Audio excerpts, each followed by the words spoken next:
is one of those horror films that I watched when I was around 14 years old that scared the shit out of me. I remind you, 14-year-olds are probably a little different these days, but back then it was some scary stuff. And this one is written and directed by Robert Scott, and we are talking about The Video Dead. Now, The Video Dead was one of those kind of cheesy zombie films that didn't really make a lot of sense and were pretty kind of like rebuffed by pundits, but nevertheless I actually found it quite fun, and I still find it quite fun to this day, although it's not without a few issues. So let's talk about the Video Dead. It basically focuses on this TV set that somehow has got some sort of occult power, and it's delivered to this guy's house by accident, and only ever seems to pick up this old zombie film. However, the zombies start to come out of the TV and attack people in the real world, and cut to a few months later, we have this kind of this brother and sister that end up moving in the house unawares of what's been going on as they await their parents, and the TV is kind of stored up in the attic somewhere, I think, and inevitably the dead start coming through the TV again, and obviously attacking the family and their kind of neighbours, along with this other guy who seems to have a little bit of an idea about what's going on. So let's talk about the negatives and positives of The Video Dead. Negatives first of all.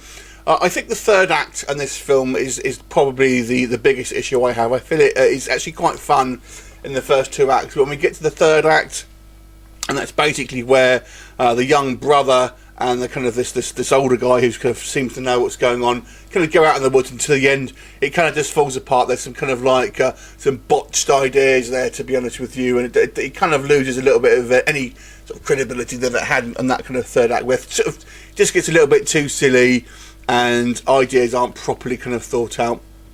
So that was an issue. There are some plot threads here that are also kind of just seemingly abandoned. At the beginning, towards the beginning of the film, basically, we don't really understand why these things are happening, or kind of, you know, where they're coming from. So it reminds me a little bit of Neon Maniacs, in the fact where it's very ambiguous about what the actual heck is going on. But it seems there's some kind of like supernatural intelligence behind this. It suggested maybe that there's some kind of witch or something that's kind of living in this kind of like this alternative dimension. But there seems to be this kind of like this guy called the Garbage Man, who seems to be a good guy in the TV. But that kind of plot thread is just dropped. I know there was talk of a sequel back in the day, but that never materialised. So that ends up going nowhere.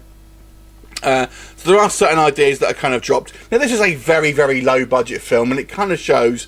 So obviously some of the effects are a bit hit and miss. Some of them are actually quite good for the makeup effects, but some of them are kind of like are better than others, to be honest. There's one guy that looks like kind of David Bowie zombie, and he's got like perfectly kind of combed hair, things like that. It doesn't kind of quite make sense, and the way kind of people act, like not calling the police. Yeah, obviously this is the 80s. There's obviously some crappy plot points here, and some of the acting as well, obviously a little cheesy.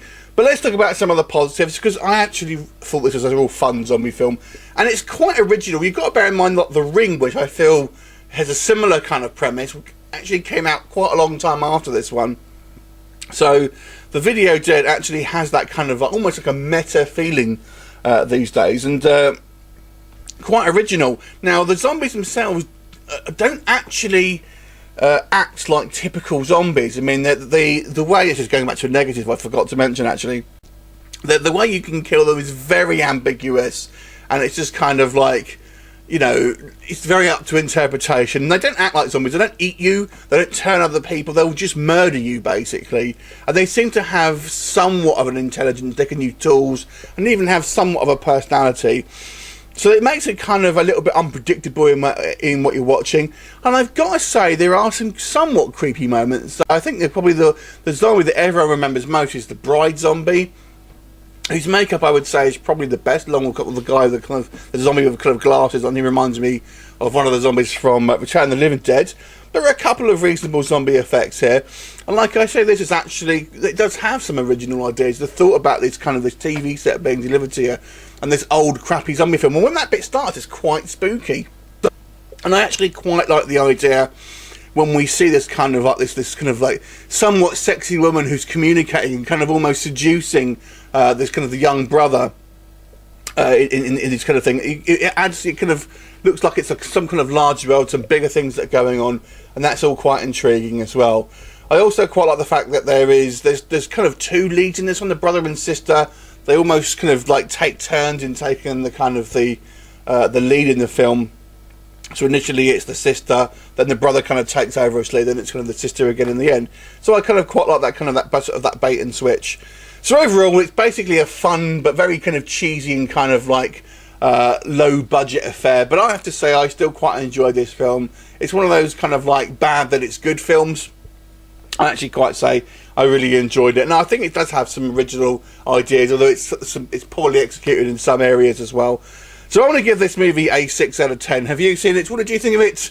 Leave me a comment and I'll look forward to seeing you next time. Bye for now.